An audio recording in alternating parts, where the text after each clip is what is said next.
आज पॅरिसला या ठिकाणी इंडिया हाऊसमध्ये इकडचे आमचे अँबॅसेडर जे वर्ल्ड हेरिटेज कमिटीवर सुद्धा सदस्य आहेत, विशालजी शर्मा, जे आमच्या मुंबईचे महाराष्ट्राचे सुपुत्र आहेत, त्यांच्या प्रयत्नाने, आमच्या ASIच्या अधिकाऱ्यांच्या प्रयत्नाने, महाराष्ट्र सरकारच्या अधिकाऱ्यांच्या प्रयत्नाने आपल्या राजे शिवछत्रपती महाराजांच्या 12 गड किल्ल्यांना जागतिक वारसामध्ये नामांकन झालंय, पण त्यावर पूर्णपणे निर्णय होऊन ते घोषित होण्याचा प्रयत्न आपण सगळे मिळून करतो आहोत.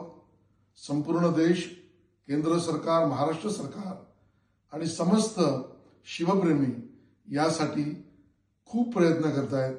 माननीय विशालजींना सुद्धा माझी विनंती आहे की आपल्या प्रयत्नातून महाराष्ट्राला आणि देशाला हे स्थान मिळावं, यासाठी आपण सगळ्यांनीच प्रयत्न करूया. धन्यवाद.